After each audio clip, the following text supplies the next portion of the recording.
Well, welcome to the Speak with People podcast. My name is Jason Rates. I'm so excited that you're joining us today. This podcast exists because our words matter, and we believe that healthy communication is oxygen for your relationships and for your leadership. So whether you communicate one-on-one, on a team, from a stage, or from behind a screen, we hope that this podcast challenges you, encourages you to choose healthy communication, because we know when you do, your relationships will change, your leadership will get better, and your world will be better because of it.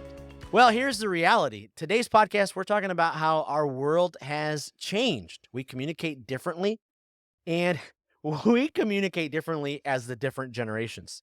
Maybe more than ever before, there are bigger frustrations developing among the different generations because it seems like we can't figure out how to work together, how to communicate with one another. And for years, the baby boomers were in charge. They were the largest generation because of that. Things have changed. And now in 2023, the millennials have taken over. Gen Z's not that far.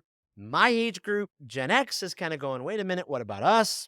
And so we're trying to figure out how to all come together.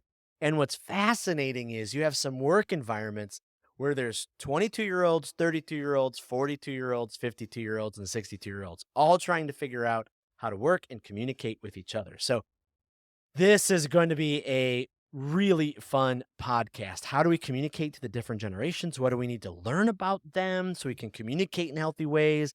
Why is it so hard? Just kidding.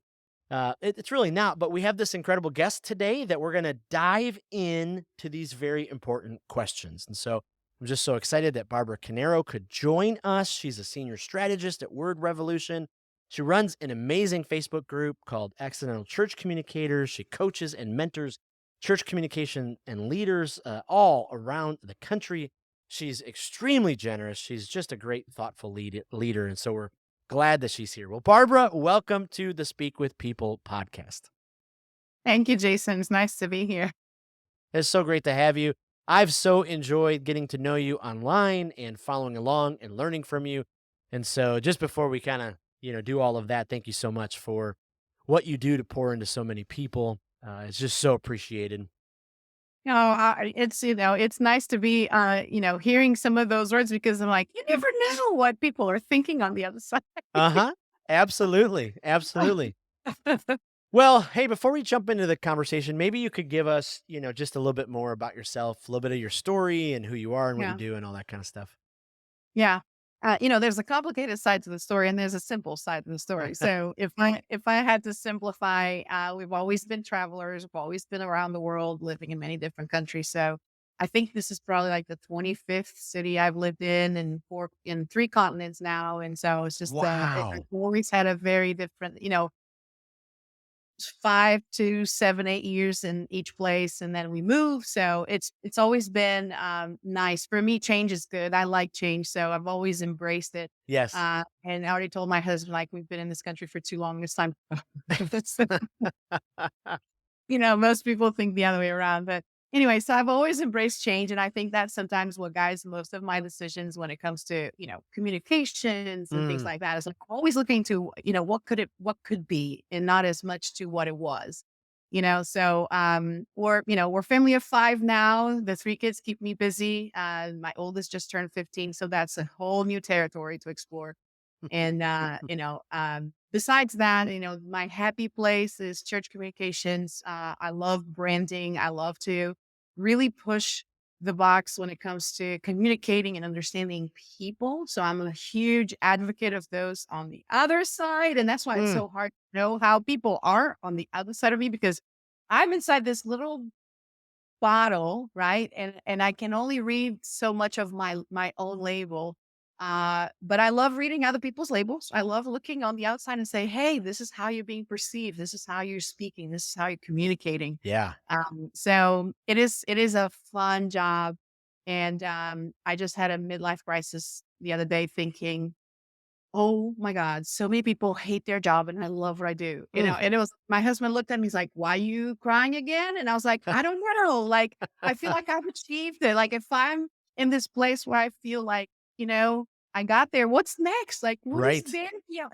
So anyway, and there's just a really interesting component to me that is just so exciting, just learning how people function, how they think, how they operate. And it's just, I just nerd out about those things. So, Ah, I yeah. love that. I love Yeah. that. I love that. Yeah, those teenage years, they are, definitely, some fun years, so we'll be praying for you and, Thank you. as you walk into those, so well, hey, as we kinda talk about this idea of communicating to the generations and how is Mhm. communication, shifted in your seat, from where you're coming from a communications leader, expert, could you kinda give us your 30,000-foot view of what's happened the last 10 years? Like, for those Yeah. of us who may not know, walk us through, like, some of the Yeah. basic, what's happened and maybe some basic descriptors for those Yeah. generations. Absolutely. So, first thing that I have to share with you is something that I've noticed maybe in the last 2 years. I think COVID definitely elevated this or accelerated this. So, but I'm going to take you back a few decades Hmm, to start with. When we enter the information age. So, mm, several years ago, the boom was, hey, information age. You have access to everything. It's super easy to go on the internet and find something.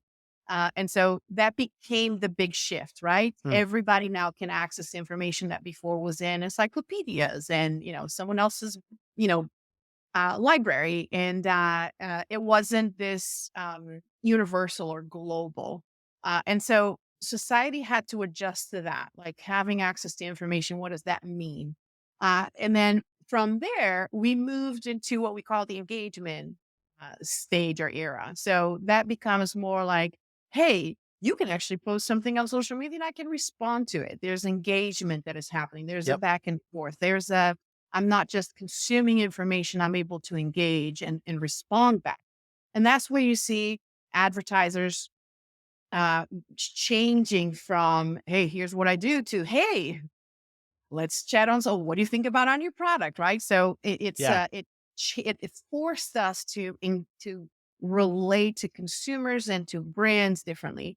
And I do believe that many people are still trying to catch up to that, but we have already shifted to something else. mm, mm, So it is my belief that we're moving and we have moved towards the curation era. So right now there's so much information out there that there's absolutely no way anybody is able to consume, filter, assess, you know, classify all of the information out there. And so we're all pursuing curators. We're all right, pursuing someone or something that will be able to look at the information and curate it for us. That's why Facebook groups are so important because you can go in and say, hey, what do you use for X, Y, and Z? And now there's a bunch of people like me that do what I do that have solved the same problems, and they can save me a significant amount of time by curating something that otherwise would take me months to experiment with. So, wow, yes, yeah, that's where we're going. yeah, I wow, think we're there.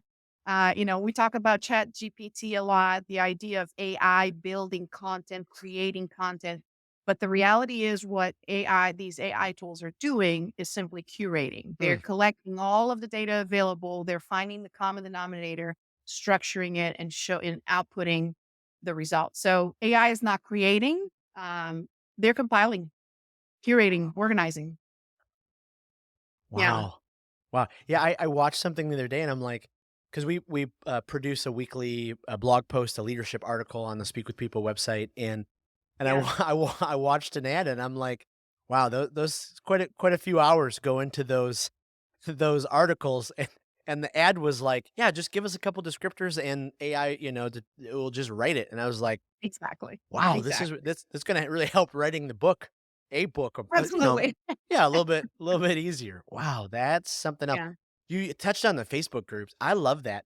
I used to get a little just, maybe a little too truthful, a little annoyed sometimes, even people like on public Facebook that would be like, "Hey, everybody, I wondered if you could recommend a dog groomer." And and I just always want to be Absolutely. the snarky guy that, was like, "Well, you could type that into Google, like, Google Google. will."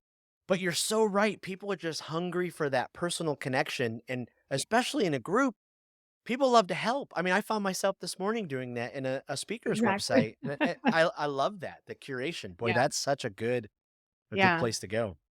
Yeah. And so what you're seeing also is the idea of what I've been calling circles of trust, right? Because Mm, not everybody, you're not going to follow every curator out there. Like there's something that makes you say, I'm going to trust Jason's and not John's, you know? right. So and so that means that we're naturally pursuing curators that we trust, and then we're going to follow their path of curation. And so when you go back into politics, without getting into the details of it, um, people talked a lot about polarization and you got to do your research and you're not seeing the news. That's because each one of us is following a path of curation that is getting us deeper into a direction.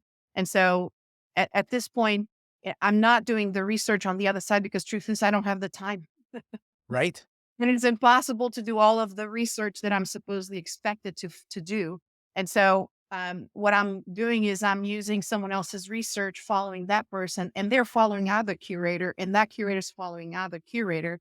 But there are circles of trust that we're each following. And so when we look at something else that doesn't feel like, hey, that never shows up on my feed, or I never hear about it in my circles, that's because you're already in a circle of trust that is following a path of curation they may never intersect with the other one. And so this creates this type of polarization, division, different types of perspective. Because a few years ago, you and I could both analyze both sides of a story. Nowadays, we can't. Right. Yeah. Wow. Because there's too much information on both sides. Right. And so Exactly. we're forced to. And I'll give you a very simple example. I remember several years ago having to watch videos and episodes before saying to my kids, you can watch this one. It is impossible for any parent nowadays to do that. Right. Right. There's no, maybe you can do like a Disney movie or, something in the theater. But once you get into the whole, like, I have my iPad or my phone and I get to, like, there's no Yep. ability for a parent to catch up on any videos that their kids are watching. And that's why you now have monitoring tools that parents can use that will basically curate it for them. So I can put in cues for like violence, drugs, alcohol, bullying, you name it, suicide. And Yep. so there's a tool out there, there's curating their feeds, their access to the internet so that I don't have to physically watch all of those videos and look for things that could be not in alignment where I want my kids to go, you Wow. know? It's just amazing how far we've come as well because I just this week, I'm coming off of being sick and so I'm feeling the pressure of Mhm. okay, so many things to get caught up on and my computer took, maybe 1.2 seconds instead of 1 second, as I search for something and I found myself getting frustrated. I'm like, I need this information sooner. Like Yeah, it's just amazing to think about how fast and how much information our brains are exactly. downloading every single day and where it's going. I think about my kids. What is it going to be like, for them, as Yeah. all this information is, coming at them and it's just incredible to think about. Oh, absolutely. There's no way around it.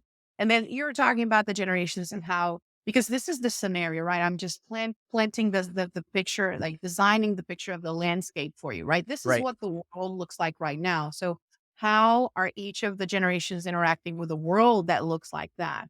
And so alive, we still have a few traditionalists, but they're not active at all, as you may imagine, simply because of their age. Hmm. Most of them have died. So let's start with the baby boomers as like the first, generation that is interacting today.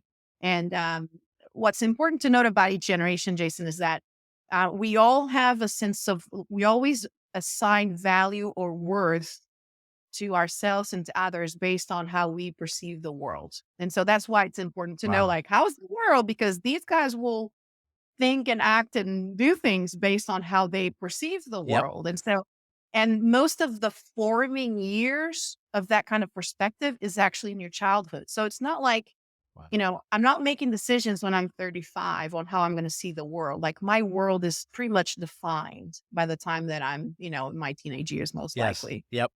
I mean, so my view of the world, and that's why us get so nostalgic about. I remember the days when nobody was reporting me on the internet for everything I do. Like, you know, Right. it comes to such a night, and like honestly, I'm very that's the case, and not all of my silly actions are online. For everybody to see. But This to say that when it comes to baby boomers, they assign worth and value on contribution. So Mm, they're contributors. That means what they can contribute towards is what gives them a sense of worth. mm, They will serve, they will donate. Yeah. So because they feel like that's their contribution and that's how they feel valued. right. And that's also why they expect other people to serve and donate and Hmm. help, and because their view of life was from a world where you now actually can do these things, right? Think about them going through, the war and the post-war, like all of that kind of stuff. Then you move into the Gen Xers, and Gen Xers are consumers, not in a negative way. So Right. sometimes we take this the negative way, but like for us, we see value if we can consume. If I Mm, can get more money and buy the bigger house or get the car, and I'm not trying to be materialistic here because that's not the purpose. It's simply because Gen Xers came after a generation that would work forever in the same job and make the same amount of money forever. right. And so Gen Xers are like, wait a minute, I can get a better life. I can actually create my own business. I can actually be an entrepreneur. I can actually make more money. I can actually change to another job where I can grow in my career. I can pursue something different for my family. And so consuming the ability to consume is what gives us a Mm, sense of worth. To this day, we act that way. We're results driven, and then I do A, I get B. And if you talk about just how the church, for example, was built, like there's a lot of expressions of faith that have to do with this consumer mindset. hmm. Give you the show and the worship and Yep. come on a Sunday and there's barbecue, Yep. that kind of stuff. So that's kind of like what was generated around this generation, based on how the world was back then. And then you have millennials. So millennials then are looking at all of this and they're like, oh man, there's something more than just buying houses and cars. Mm, And they are for them, it's all about collaboration. It's about working together. They're collaborators by default. They're global. There's a greater focus on impact and purpose. Like, can I go beyond myself, still be my individual self, but think in a global way? Why? Because now everything is becoming right available online, and mm, they grew up with the access to that information, and they initiated or lived through the engagement era. So they really embrace the idea of like, I can talk to somebody in, India, right. right? And I can actually collaborate with that person and do a job together and do a work together. So that opens a lot of doors. Hmm. So it gets really funny when you get the Gen Zs. And we all know they're quite mysterious so far because we don't have enough data. But these guys are, they're a younger teenager, but they're also getting married and having kids and in the marketplace already. So they're buying cars. They're 20, 22. So Yep. this generation has a greater focus on co creation. Mm, So it's not collaborating, it's actually saying to brands, listen, I don't want to just collaborate with my peers to give you money. I want you to ask me what to create next. mm. I want to be involved in the creation process of the next Nike shoe. If you're a YouTuber, I want you to ask me, what should I unbox next?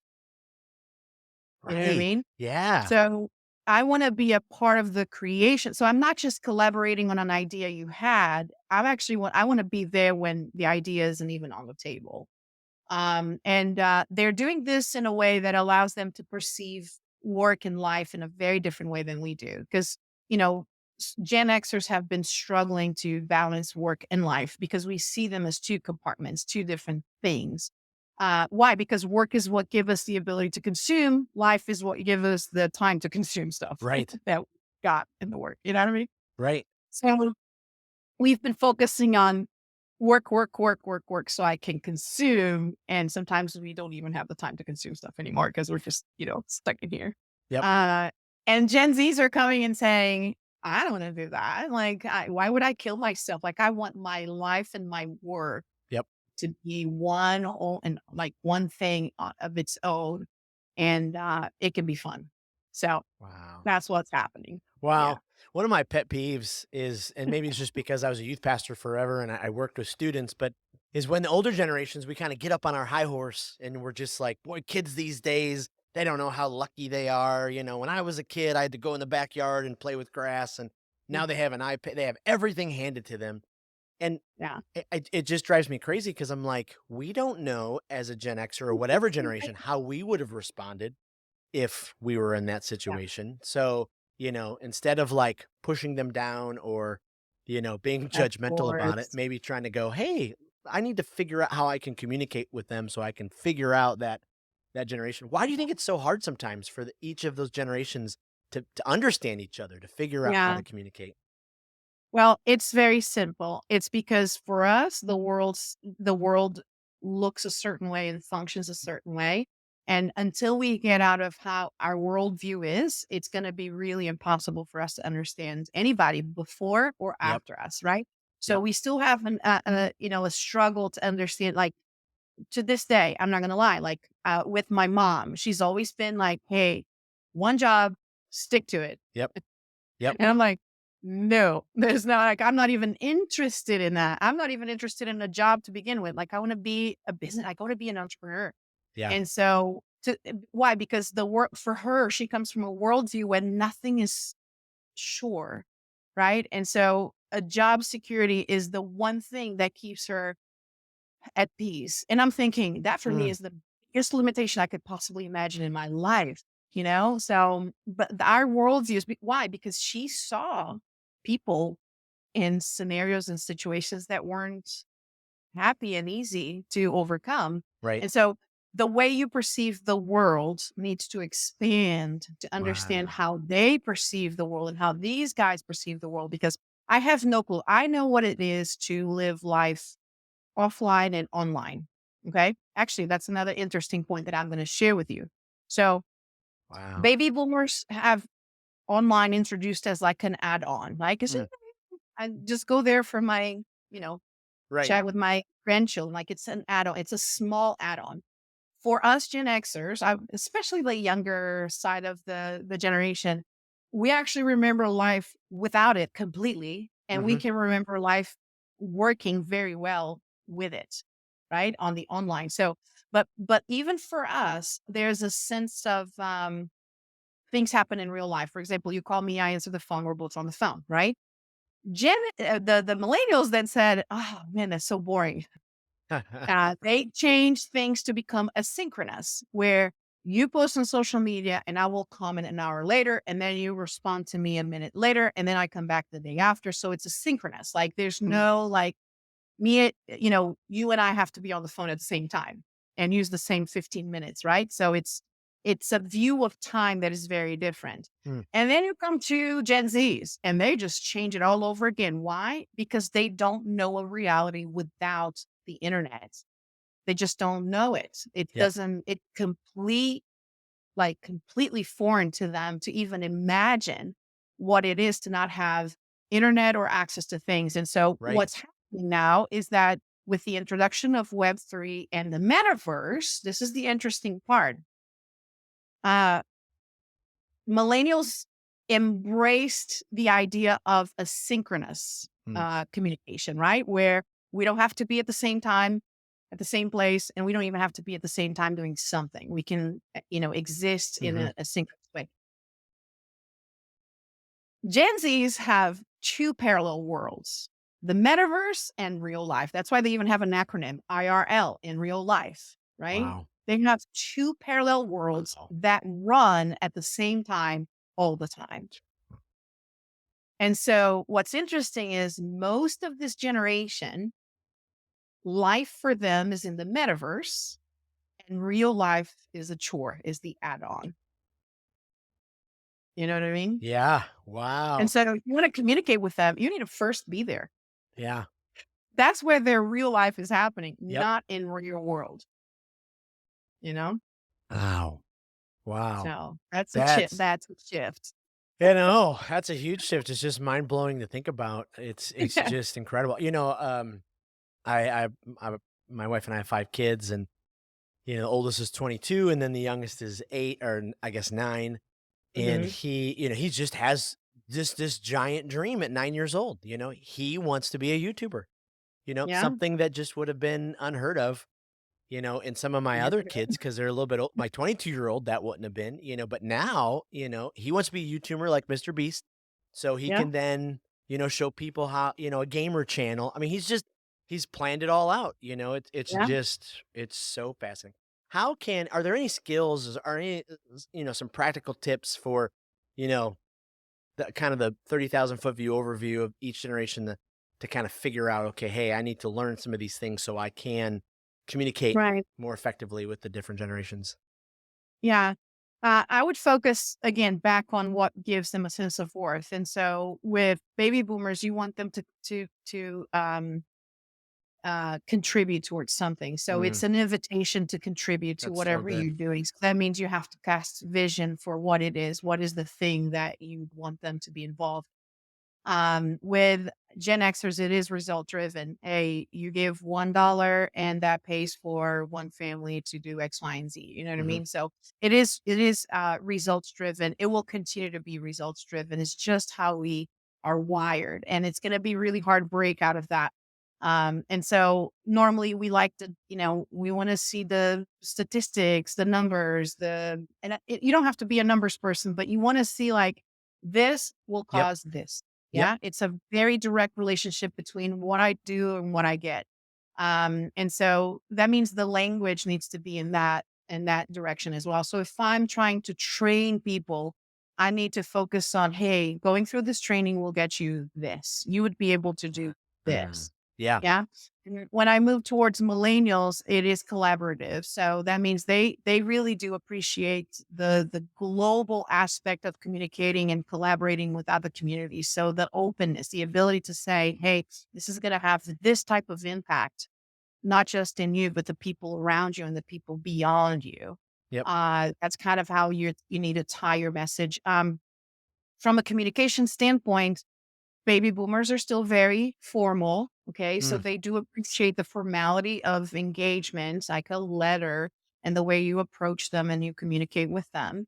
Gen Xers they're the ones that kind of broke it into the more informal communication, very casual. right. Millennials took it a step further where it's like, make it fun, man. Like, they're very fun focused. And then with Gen Zs, they want to be a part of the creation process. And so when you see these kids, for example, on Minecraft, they're creating, they're building, they're a part of, basically that kind of game alone is successful because the audience is creating. They're not Right. just coming into a game and they're playing it. There's a creation process, and then they're sharing, these beautiful creations online or teaching others how to create these things. So they want to be invited into the creation process. And so if you have a program, a training, a group, or whatever, get their opinion early Mm, before it's said and done. Yeah. So it's like engaging with them at that level. What's interesting from millennials down, this is one last piece that I wanted to share with you. From millennials down, all is available, right? So I remember fighting with my kid because he's like, "Mommy, here's how they cut the woman in half in that magic trick." I was like, "Dude, you're literally like messing up my childhood right now. Like, don't show me. I don't want to know. Like I want to die not knowing how they cut the woman in half. Because it's like you're gonna tell me Santa doesn't exist next. You know what I mean? right. Like, no, no, no, Right. no, no, no, don't do that, don't do that. And so, but he's like, not only he can find out how things are done, he can actually do it himself at home. So it removed the sense of awe and wonder Mm, from millennials down. Nothing else, nothing is, like the wonder and the awe are gone.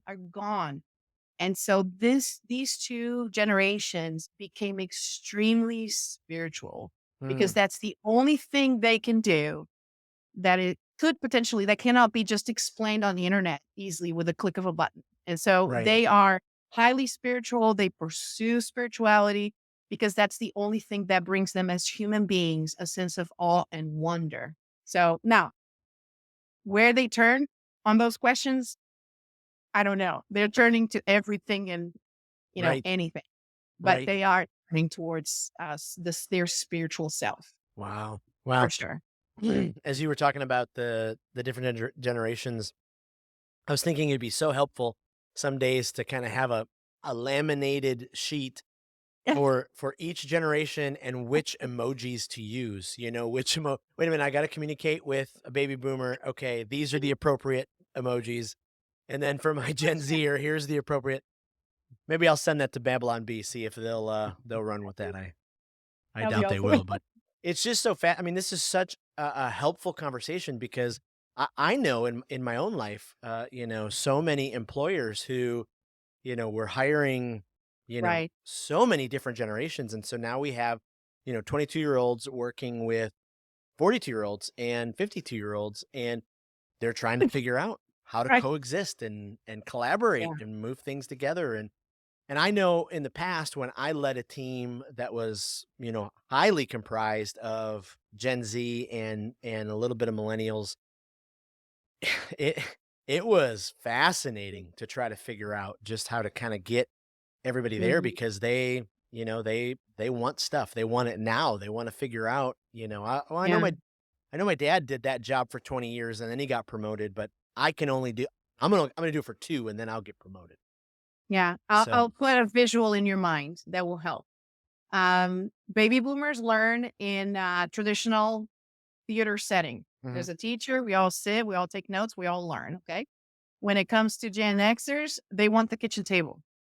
mm, Yeah. Like a more, or like a, this like little yes. table here at an office. Okay. When it comes to millennials, they are at the coffee shop. Yep.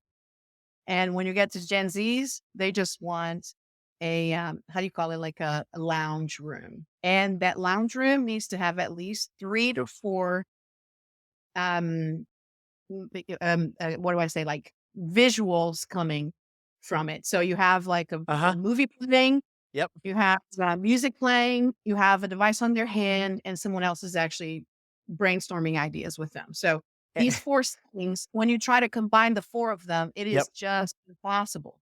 And those Gen It is Zers impossible. probably have AirPods in, and, when someone tries to Absolutely. come talk with them, they think, "Okay, maybe they're not listening," but they really are listening, even though they have the Just AirPods in, there's music going, and there's music going externally. exactly, It's exactly, just yeah. it's So, just wild. millennials introduced the music first at the coffee shop. It's background music, so it's kinda like, just kind of playing that. Yeah, And then Gen Zs just took it a step further. that's right, And they're on Discord together. Like, they're in the same room, but they're on Discord talking to each other in the same room. right. Yep. Oh. So Well, Barbara, this has just been some fascinating discussion, and I know it's gonna be so helpful to our listeners because we're all in this boat together. We're all trying to figure out, and so oh, I'd for really sure. encourage you, if you're listening to this, if you haven't started thinking about this type of thought process and how you can improve your communication across the generations, like, go back through and listen to this. Barbara gave us Yeah. just you gave us just some killer thoughts and advice. Hey, before we, leave you because we could probably talk on this for so long. I want Yeah. our listeners just to kind of keep getting to know you. So I'm going to ask you some rapid fire questions. Oh, What's that's good. what's one of your favorite podcasts right now? Your kind of your go to podcast. It has to do with, church communications for me. And it's just been recently launched and I absolutely love it. It's called Lunchtime Heroes with Matt Curtis. And it's really, I think he's doing an amazing job at connecting, especially, the faith side of things with also the big practical creative side of things for church com people. I love that. Absolutely. I will definitely be looking that up. Yeah. Question number 2. What was the best book you read this past year? Okay, let me just get the author. Does it count if I'm listening to it instead of Oh, sure. For sure. reading? It's the YouTube formula, and I'm trying to get the name of the author. He actually meant the foreword is by Mr. Beast. This is by Derol Eves. Ah. Derol Eves. It is a fabulous, fabulous book. I know it's a little bit more on the technical side, and like practical side of like YouTube and whatever, but there's so many fascinating Hmm. facts that he's sharing there. And he actually brings us through the Mr. Beast and also the series called The Chosen. It's just fascinating to me Wow. how, yeah, and I they will. actually run some of these concepts that I'm telling you about too, like the idea of understanding your audience and knowing who Sure. you're talking to. Mhm. Sure. I will definitely be Yeah. picking that up. Okay, last one. Uh, what's one dream vacation location that you have? You're just looking Yeah. forward to. I know. Listen, Thailand is like high, high, high in my list for whatever reason. Wow. And we'll get there one day. I just never really gotten to Asia. Like the furthest I've gotten is to, the side of Turkey that is on the Asian side. And that's as far as Wow. I've gotten. But I really, really, really want to go to Thailand one day. Yeah. Wow. Ah, that's fantastic. Well, I just want to say thank you because You're welcome. I have been, following along in your Accidental Church Communicators Facebook group. I love it. Just the dialogue and Thank how you. much you're pouring into people. And then I saw you're hosting your conference. So I just reached out to you out of the blue and you were Yeah. so kind. You answered questions. You invited me to come up. I had planned to come up. I threw out my back, but just your generosity. I mean, I was like, this is different. She's Thank you. so kind and generous. So I just appreciate your time on the podcast, and Yeah. getting to know you again has just been such an encouragement. So, hey, before you leave, tell us where people can find you online and how they can get more Yeah. information. Yeah, so I'm very active on Facebook. It's just the where all my people tend to be. So that's the one tool I use the most. If you just look for my name, you're gonna find me there. Yep. There are a lot of people with my name actually, but you're gonna recognize by the photo. So the handle, if it helps, is Barbara B and then Carneiro, my last name. We have the agency website, which is wordrevolution.com. That's where my happy branding place is there. That's why Yep. I have all the information about how to work with me as an agency. And then the conference. It's my passion project.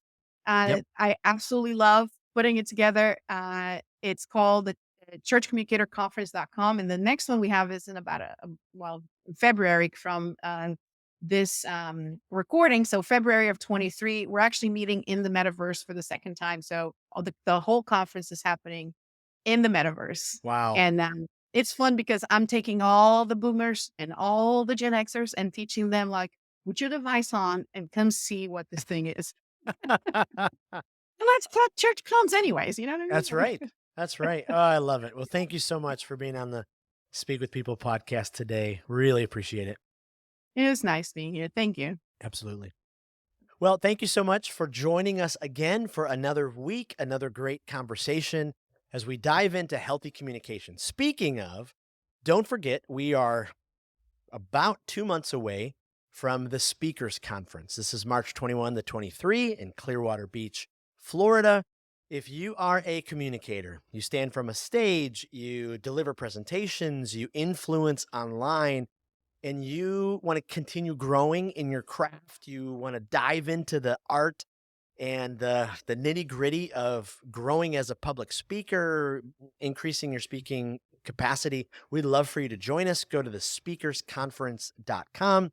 Join Albert Tate, Mike Goodwin, April Diaz, Dr. Jason Burns, myself, other great speakers in just one of the most beautiful locations ever, Clearwater Beach, Florida. All the information's there. And so make sure you check that out. Again, thank you so much for joining the podcast, downloading, listening, subscribing. Really appreciate it if you would consider leaving a review. And last but not least, again, this podcast exists because we believe words matter, and healthy communication is like oxygen for our relationships and our leadership. So we challenge you and we encourage you to always choose words that breathe life into the world instead of words that dismantle and discourage. Thanks again, and we'll see you next week on the Speak with People podcast.